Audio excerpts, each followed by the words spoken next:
بات کی ہے نا، میں ایسے مجھے اپنے پروگرام میں جب بٹھائے نا، ایسے بے غیرت لوگوں کو نہ پلیز بات کروایا کریں. بے غیرت لوگ، نشاد احمد بے غیرت یہ جو بھی ہے یہ بڑا بے غیرت آدمی ہے. کوئی شرم نہیں آتی کہ وہاں عورتیں بچے مر رہے ہیں. یہ کس طرح کے انسان، یہ اپنے آپ کو انسان کیسے کہتے ہیں؟ ان کو کچھ شرم نہیں آتی؟ کبھی اس نے پتا چلوایا وہاں لوگوں کو کیا؟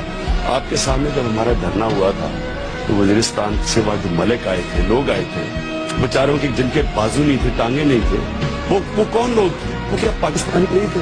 کیا ان کو جینے کا حق نہیں ہے؟ کیا ان کے بحیثیت انسان، کیا ان کو ایک ہیومن رائٹ ان کا نہیں ہے کہ میں بے قصور ہوں جب تک میں قصوروار ثابت نہ ہوں؟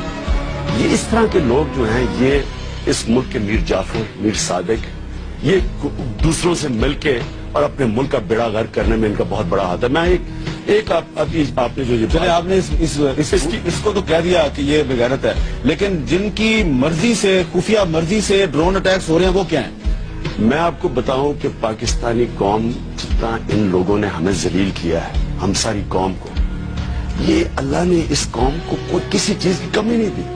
آپ باہر پاکستانیوں کو جا کے دیکھیں، جب ان کو اچھی ایک لیول پلینگ فیلڈ ملتی ہے، کدھر سے کدھر پہنچ جاتے ہیں پاکستانی، یعنی ہر جگہ ایکسل کرتے ہیں. لیکن یہاں ہماری بدقسمتی یہ ہے کہ ایسے لوگ بیٹھے ہوئے ہیں صرف اور صرف ذاتی مفادات کے لیے ملک کو بیٹھے. میر جعفر اور میر صادق کو ہم کیوں برا بھلا کہتے ہیں؟ اپنے ذاتی مفادات کے لیے انہوں نے اپنی قوموں کو غلام بنایا، اس لیے ہم ان کو برا بھلا کہتے ہیں. ان میں کیا فرق ہے؟ میں پہلے تو وہ جو